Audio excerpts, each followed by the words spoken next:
है lecture number 25 और हमारा बिल्कुल नया टॉपिक है the influence of monetary and fiscal policy on aggregate demand. अच्छा जी, एक दफा पिछले लेक्चर के बारे में थोड़ी सी बात कर दूं कि हम लोगों ने recently aggregate demand, aggregate supply और इन दोनों का इक्विलिब्रियम के बारे में देखा कि एग्रीगेट डिमांड ड्राइव कहाँ से होती है।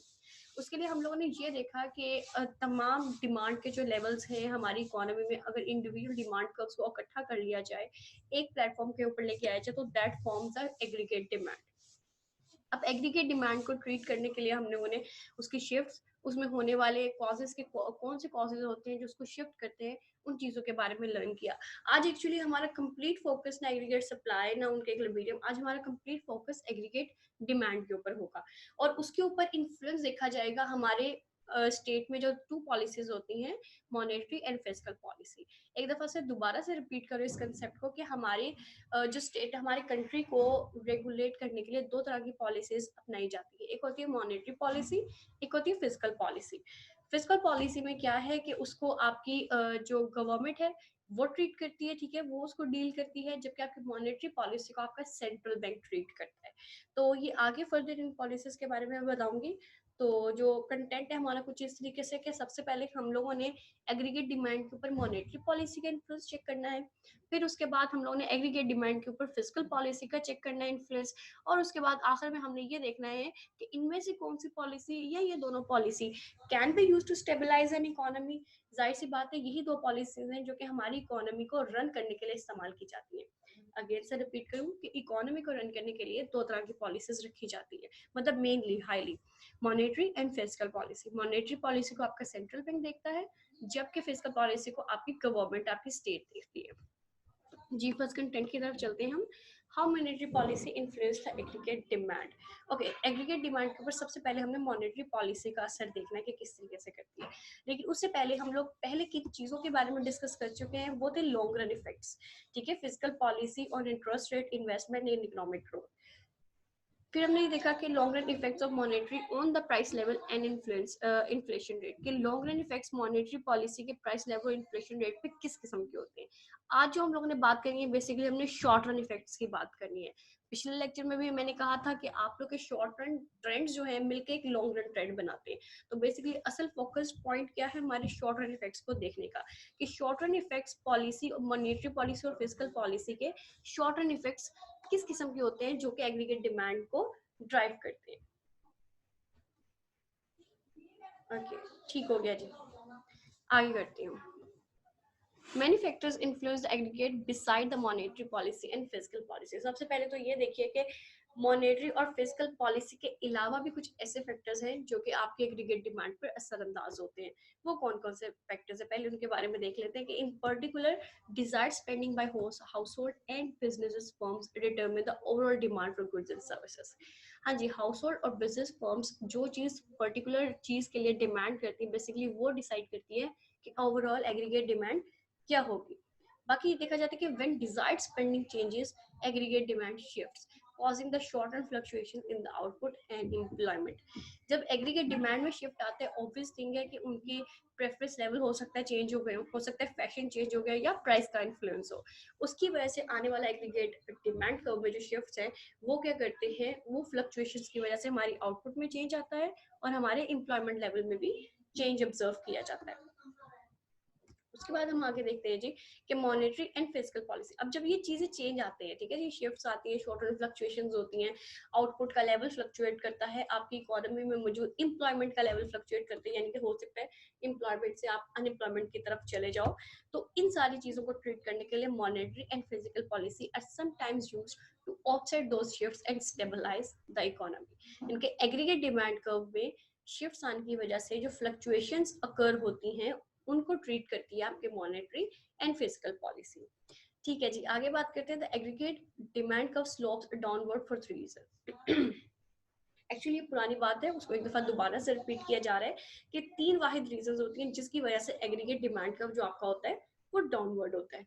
पहली रीजन होती है जी आपका वेल्थ इफेक्ट, ठीक है। सेकंड रीजन आपका होता है इंटरेस्ट रेट इफेक्ट की वजह से आपका डिमांड कर्व जो होता है वो डाउनवर्ड होता है।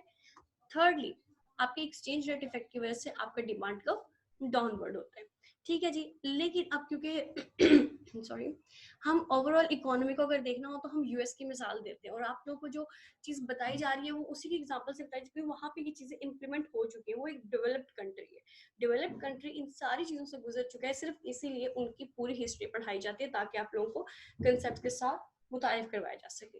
तो for the US economy the most important reason for the downward slope, अब डाउनवर्ड स्लोप की 3 रीजन है, ठीक है, एक वेल्थ इफेक्ट, एक इंटरेस्ट रेट इफेक्ट, एक एक्सचेंज रेट इफेक्ट। लेकिन यूएस जैसी इकोनॉमी यानी कि डेवलप्ड कंट्री की इकोनॉमी के लिए डाउनवर्ड स्लोप होने का सिर्फ एक वाहिद रीजन है, वो है इंटरेस्ट रेट इफेक्ट। तो बेसिकली आज हमारा जितना भी फोकस होगा एग्रीगेट डिमांड के इन्फ्लुएंस को लेके वो इंटरेस्ट रेट इफेक्ट को फॉलो अप करेगा।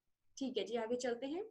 केन्स ने क्या किया था, एक डेवलप की थी। मैंने आपको लोगों को बताया था कि केन्स ही वो वाहिद इंसान था जिसने एग्रीगेट डिमांड और एग्रीगेट सप्लाई का मॉडल प्रिपेयर किया था। तो इस मॉडल के साथ साथ केन्स ने एक थ्योरी डेवलप की जो कि लिक्विडिटी प्रेफरेंस थ्योरी के नाम से जानी जाती है। ठीक है, और उसमें उसने एक्सप्लेन कर दिया था कि what factors determine the economies interest rate. अब हमने बात तो कर ली कि एग्रीगेट डिमांड में अगर आपने इन्फ्लुएंस चेक करना है तो 3 तरह के इफेक्ट्स हैं, लेकिन उनमें से मेन इफेक्ट जो चेक करना है, इंटरेस्ट रेट की वजह से आपके एग्रीगेट डिमांड में जो चीज चेंज आता है वो आप उसको चेक करें। ठीक है जी। तो अब इंटरेस्ट रेट डिटरमिन कैसे करते हैं इसके बारे में हम देखते हैं। सबसे पहले तो ये देखें कि लिक्विडिटी प्रेफरेंस थ्योरी होती क्या है। According to the theory of liquidity preference, one of the most important factors is the interest rate. तो लिक्विडिटी प्रेफरेंस थ्योरी भी आपके इंटरेस्ट रेट को as a most important factor count करती है। According to the theory, the interest rate adjusts to balance the supply and the demand for money. Interest rate as a price tool implement करता है या price tool work करता है, जो कि आपकी डिमांड और सप्लाई, जो मनी की डिमांड और मनी की सप्लाई को एक इक्विलिब्रियम सिचुएशन में ले आता है। People choose to hold money instead of other assets that offer higher rates of return because money can be used to buy goods and services. अच्छा, लोग ज्यादातर क्या करते हैं, मनी को होल्ड करना पसंद करते हैं रादर देन एसेट्स। ठीक है, उनको ये नहीं कि हम प्रॉपर्टीज बना लें, उनको ये नहीं है कि हमारी इतनी फर्म्स हो, वो बजाय ये कि वो सेविंग्स की तरफ ज्यादा फोकस होते हैं, क्योंकि उनको पता है कि सेविंग्स के ऊपर उनको कोई ना कोई रिटर्न को लॉन्ग टर्म में मिल जाना है। इंटरेस्ट रेट बेसिकली असल जो फोकस होता है उनका इंटरेस्ट रेट फोकस होता है। तो अब क्योंकि बात मैंने पिछली स्लाइड में कर दी कि मनी सप्लाई और मनी डिमांड दोनों को लेके, तो सबसे पहले मनी सप्लाई देखते हैं कि मनी सप्लाई, सबसे पहले तो हमें पता है कि मनी सप्लाई को कंट्रोल करने वाला आपका सेंट्रल बैंक होता है। मॉनेटरी पॉलिसी की बात हो रही है ना, तो मॉनेटरी पॉलिसी का तमाम होल्ड आपके कंट्री के सेंट्रल बैंक में होता है। और यहाँ पे जो मैंने लिखा है कि the money supply is control by the Fed. Fed बेटा यूएस का सेंट्रल बैंक है, ठीक है।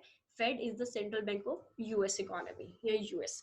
अच्छा, फेड क्या करता है कि मनी सप्लाई को किस तरीके से कंट्रोल करता है, थ्रू ओपन मार्केट ऑपरेशंस, ठीक है, चेंजिंग द रिजर्व रिक्वायरमेंट के जरिए कर देता है। ये सारी चीजें हम ऑलरेडी लर्न कर चुके हैं कि ओपन मार्केट ऑपरेशंस क्या है, रिजर्व रिक्वायरमेंट्स क्या होती हैं, और चेंजिंग द डिस्काउंट रेट। इन 3 वाहिद टूल्स की मदद से मनी सप्लाई को फेड कंट्रोल करता है। ठीक है, quantity of money supply is fixed by Fed. ठीक है, फेड के जरिए वो क्वांटिटी सप्लाइड फिक्स होती है, आप उसको नहीं छेड़ सकते, आप उसको आगे पीछे कर ही नहीं सकते हो। ठीक है, that is why it does not depend on the interest rate. अब यहाँ पे बात सुनने की है कि मनी सप्लाई आपकी फिक्स होती है, इसीलिए वो ये नहीं कहता कि आज इंटरेस्ट रेट कम हुआ है तो फेड ने ज्यादा मनी सप्लाई कर दी है, आज इंटरेस्ट रेट बहुत ज्यादा बढ़ गया है मार्केट इकोनॉमी में तो फेड ने अपनी सप्लाई मनी की कम कर दी है। नो, फेड एक पॉइंट लेता है, उतनी मनी सप्लाई उसने इकोनॉमी में करनी है, चाहे उस मनी सप्लाई के दौरान, यानी कि जितनी उसे सप्लाई करनी है मनी की, इंटरेस्ट रेट चाहे कम हो चाहे इंटरेस्ट रेट ज्यादा हो, it doesn't matter, money supply जो है वो आप लोग की फिक्स रहती है। जी, अगला point, the fix money supply is represented by a vertical supply curve. ये बात आप लोगों ने याद रखनी है कि जब हम लोगों ने फिक्स्ड चीज को शो करना है, क्योंकि इंटरेस्ट रेट फ्लक्चुएट करते रहेंगे, लेकिन मनी सप्लाई फेड की वजह से एक जगह कांस्टेंट रहेगी, तो उसका जो कर्व है वो कुछ वर्टिकल शेप का होता है। ये मैं भी आगे आप लोग को बना के भी दिखाऊंगी जिसके बारे में मैं बात कर रही हूँ। नेक्स्ट है मनी डिमांड। मनी सप्लाई की बात होगी, मॉनेटरी पॉलिसी है इसलिए मनी की बात हो रही है, मनी सप्लाई और मनी डिमांड की। अब मनी डिमांड क्या चीज है, सबसे पहले तो देखिए, the opportunity cost of holding money is the interest rate.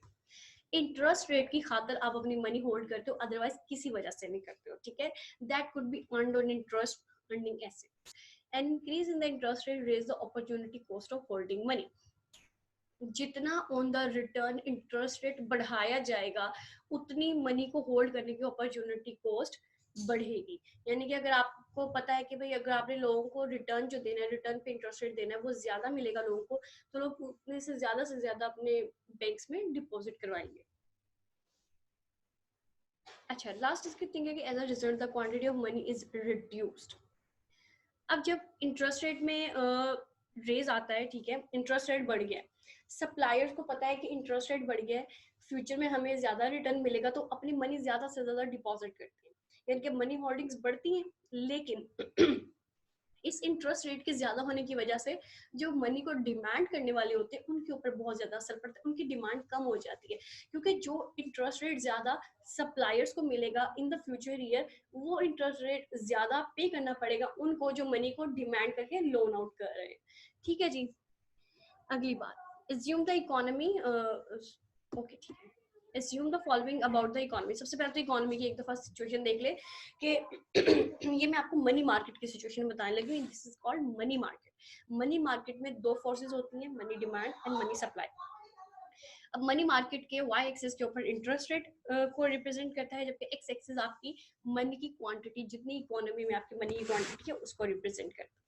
ये हमारा मनी का डिमांड कर्व है, यानी कि कुछ इंटरेस्ट रेट हो सकता है इस लेवल के ऊपर हो तो इतना हो इतना हो, ये सारा का सारा नेगेटिवली स्लोप्ड होता है। और नेगेटिवली स्लोप्ड क्यों होते हैं?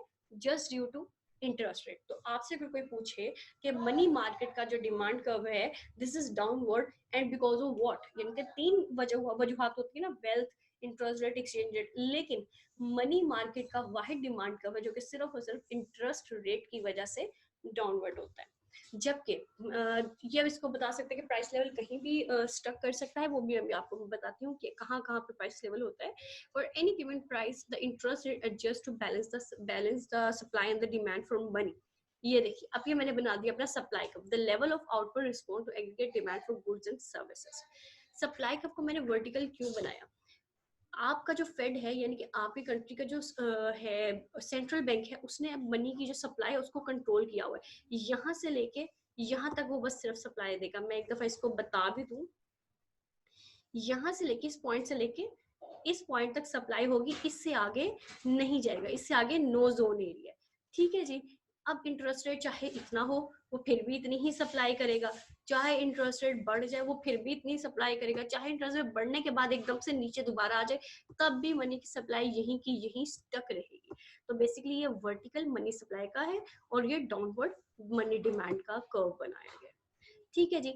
ये तो छोटा सा इंट्रोडक्शन मनी मार्केट का, कि मनी मार्केट में किस तरीके से मनी डिमांड और मनी सप्लाई वर्क करती है। अब ये जहाँ पे पॉइंट मनी डिमांड और मनी सप्लाई इंटरसेक्ट कर रही है, बेसिकली वो हमारा इक्विलिब्रियम इंटरेस्ट रेट और वही हमारा इक्विलिब्रियम क्वांटिटी ऑफ मनी है, जिसको दोनों लोग, दोनों यानी कि डिमांड करने वाले और सप्लाई करने वाले इक्वली उसको देख रहे हैं कि हाँ भाई हम इतनी ही सप्लाई करेंगे, और मांगने वाले भी कहते हैं हम इतनी ही डिमांड करेंगे और इस पर्टिकुलर इंटरेस्ट रेट के ऊपर। अब ये अबव की बात देख लीजिए, यहाँ पे भी एक इंटरेस्ट रेट डेवलप है हुआ है और एक इंटरेस्ट रेट यहाँ पे भी है, लेकिन इक्विलिब्रियम हमें कहाँ मिला? इक्विलिब्रियम वहां पे मिलेगा जहाँ पे दो फोर्सेस इंटरसेक्ट करेंगी। ना ही इस वाले पॉइंट के ऊपर कोई इंटरसेक्शन है, नो, ना ही इस वाले पॉइंट के ऊपर इंटरसेक्शन। इंटरसेक्शन दो फोर्सेस का यहाँ पे हो रहा है। तो this is what called equilibrium rate of interest and equilibrium money quantity money supplied and quantity money demand. आगे बात करते हैं। अगेन मैं एक दफा मार्केट जरा इधर बिल्डअप कर दूं ताकि आप लोग को पता लगे ये हमारी मनी मार्केट है। ठीक है जी, हमारा इक्विलिब्रियम लेवल है। अब फेड क्या कर सकता है? फेड क्या कर सकता है कि शिफ्ट कर सकता है डिमांड कर्व को when it changes monetary policy. Fed जो है मनी सप्लाई को तो नहीं छेड़ेगा, ठीक है, लेकिन डिमांड कर्व को शिफ्ट कर सकता है by changing the monetary policy. Monetary policy को रेगुलेट करते हुए वो एग्रीगेट डिमांड कर्व में चेंजिंग लेके आ सकता है। अच्छा, सबसे पहले तो ये देखिए, increase in money supply shift the money supply curve to the right. सबसे पहले ये देखिए कि अगर लेट से 3 साल के बाद फेड ने क्या कहा कि मनी सप्लाई बढ़ा दी, मनी सप्लाई बढ़ाने की वजह से मनी सप्लाई का कर्व किस तरफ को शिफ्ट हो जाएगा? ऑफ कोर्स इंक्रीज आया है, जब इंक्रीज आएगा तो कर्व आपका राइट की तरफ को शिफ्ट कर जाएगा, कुछ ऐसे। ठीक है जी। इस तरीके से without a change in the money demand curve the interest rate falls. अरे यहाँ पे जो मैंने बात लिखी है ये नोट करिएगा, यहाँ पे मैंने कहा है कि without a change in money demand.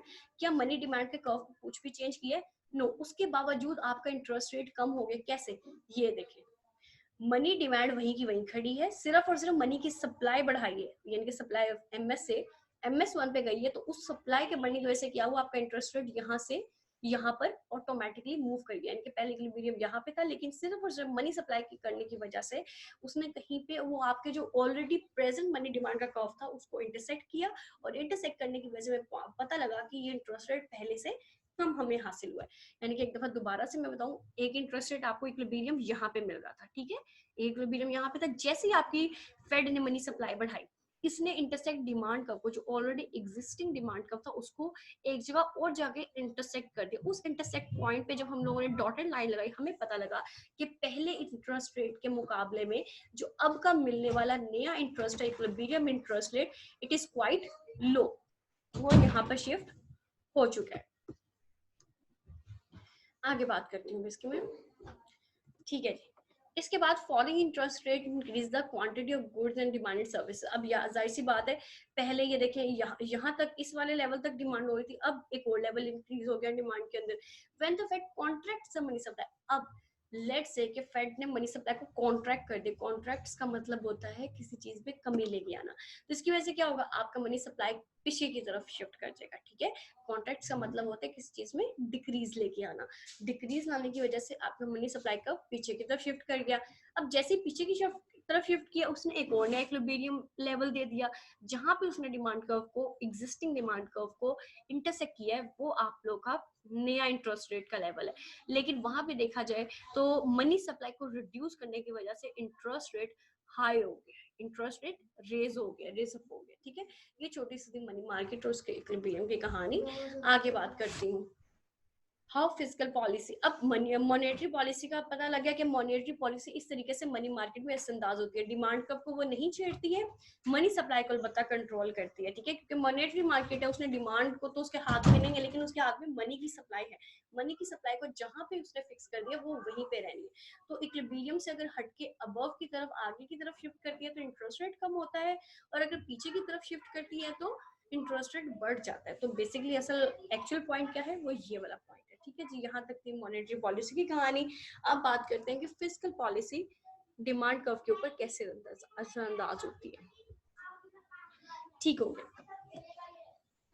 सबसे पहले तो ये कि फिस्कल पॉलिसी होती क्या है। Fiscal policy refers to the government's choice regarding the overall level of government purchases और टैक्सेस, ठीक है। फिस्कल पॉलिसी वो पॉलिसी है जो कि आपके गवर्नमेंट की परचेजेस और टैक्सेस को डील करती है। पॉलिसी एग्रीगेट डिमांड के ऊपर कैसे इन्फ्लुएंस करती है। सबसे पहले तो मैं आपको फिजिकल पॉलिसी के बारे में बता दूं। फिजिकल पॉलिसी क्या है बेटा, फिजिकल पॉलिसी एक्चुअली गवर्नमेंट की वो पॉलिसी है जिसके जरिए गवर्नमेंट अपने एक्सपेंडिचर्स और टैक्सेस को डील करती है। बेसिकली अगर कहा जाए तो ये रेवेन्यूज और टैक्सेस और एक्सपेंडिचर और रेवेन्यूज की बात करती है। रेवेन्यू को एसोसिएट कर दिया जाता है ये इस टैक्स के लफ्ज के साथ, और एक्सपेंडिचर को एसोसिएट कर दिया जाता है गवर्नमेंट परचेजेस के साथ। तो अगर मैं आपसे कहूँ कि फिजिकल पॉलिसी में गवर्नमेंट के एक्सपेंडिचर और रेवेन्यूज की बात होती है, तो समझ जाए एक्सपेंडिचर से मुराद है गवर्नमेंट के परचेजेस, और रेवेन्यू से मुराद है आपके टैक्सेस। तो बेसिकली अब हम लोगों ने सिर्फ इन दो चीजों के ऊपर फोकस रख के एग्रीगेट डिमांड को डिस्कस करें। सबसे पहले देखिए physical policy influence savings, investment and growth in long run में फिजिकल पॉलिसी सिर्फ 3 चीजों को इन्फ्लुएंस करती है आपकी इकोनॉमी के अंदर। सबसे पहले वो सेविंग को इन्फ्लुएंस करती है, फिर इन्वेस्टमेंट को इन्फ्लुएंस करती है, फिर growth in the long run उसको इन्फ्लुएंस करती है। जबकि शॉर्ट रन में physical policy primary affects the aggregate demand. Long run में वो आपकी सेविंग्स को, इन्वेस्टमेंट को, ग्रोथ को भी देखती है, लेकिन शॉर्ट रन में सिर्फ और सिर्फ शॉर्ट रन में वो एग्रीगेट डिमांड को ट्रीट करती है, ठीक है जी। अगेन बता दूं, गवर्नमेंट परचेजेस और टैक्सेस की वजह से short run policy aggregate demand के ऊपर असरअंदाज होती है, ठीक है। जब when policy makers change the money supply और taxes, the effect on aggregate demand is indirect through the spending decisions of firms और हाउसहोल्ड। जब मनी सप्लाई में चेंज आता है या टैक्सेस में चेंज आता है तो एग्रीगेट डिमांड कर्व पे इनडायरेक्ट किस्म का यानी कि इफेक्ट आ जाता है। ओके, ठीक है। When the government alters its own purchase of goods and services, if it shifts the demand curve directly. अच्छा, यहाँ पे वही पुरानी बात हो रही है। मैं आप लोगों को इसी की चीज के बारे में हल्का सा बता दूं कि जब गवर्नमेंट ऑल्टर्स करती है अपनी purchase of goods and services, it shifts the aggregate demand curve directly. जैसे आपका डिमांड कर्व पहले डिस्कस किया गया था कि आप लोग की जो मॉनेटरी पॉलिसी थी वो सिर्फ मनी सप्लाई को कंट्रोल कर रही थी, फिजिकल पॉलिसी में आपका डिमांड कर्व जो है वो शिफ्ट कर जाता है। ठीक है, there are two macro economic effects from the change in the government purchases. अच्छा, दो वाहिद फैक्टर्स हैं जो कि macro economic effects from the change in government purchase. Government purchases में जो चेंज आता है, अब याद रहे मैंने फिजिकल पॉलिसी की बात कर रही हूँ एग्रीगेट डिमांड को लेके, जो कि शॉर्ट टर्म एग्रीगेट डिमांड के ऊपर असरअंदाज होती है। तो मैंने गवर्नमेंट के परचेजेस को अलग से आप लोग को बताना है, टैक्सेस के बारे में अलग से आप लोग को बताना है। तो जब अगर गवर्नमेंट परचेजेस की बात कर जाए तो उसके ऊपर दो इफेक्ट्स आते हैं। सबसे पहले आता है एक मल्टीप्लायर इफेक्ट और सेकंड आता है एक क्राउडिंग आउट इफेक्ट। अच्छा, यहाँ पे मैं थोड़ी सी ब्रेक लेना चाहूंगी क्योंकि अजान हो रही है। ठीक है, मैं बात कर रही थी अपनी इसकी फिस्कल पॉलिसी के इफेक्ट की आपके एग्रीगेट डिमांड कर्व के ऊपर। Okay, thank you. ठीक हो गया। मैंने ये बताया था कि बेटे फिजिकल पॉलिसी वो वाइड पॉलिसी है जिसमें आपके गवर्नमेंट एक्सपेंडिचर्स या गवर्नमेंट परचेजेस का नाम ले लें, गवर्नमेंट परचेजेस और टैक्सेस को ट्रीट किया जाता है। अब टैक्सेस के बारे में मैं बाद में बताऊंगी, सबसे पहले मैं बताऊंगी आपको गवर्नमेंट परचेजेस के बारे में। तो गवर्नमेंट परचेजेस जब की जाती है कि आपकी इकोनॉमी में जब गवर्नमेंट परचेजेस अकर होती हैं और इकोनॉमी में मूव कर रही होती है, गवर्नमेंट बहुत सारे प्रोजेक्ट्स बना रही है, डेवलपमेंट प्रोजेक्ट्स हैं या वेलफेयर प्रोजेक्ट्स हैं, तो उसकी वजह से दो तरह के इफेक्ट्स एक इकोनॉमी पर देखे जाते हैं।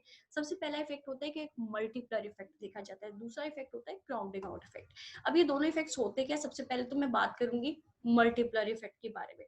मल्टीप्लायर इफेक्ट बेसिकली एक इफेक्ट है जो government purchases are said to have a multiplier effect on aggregate demand.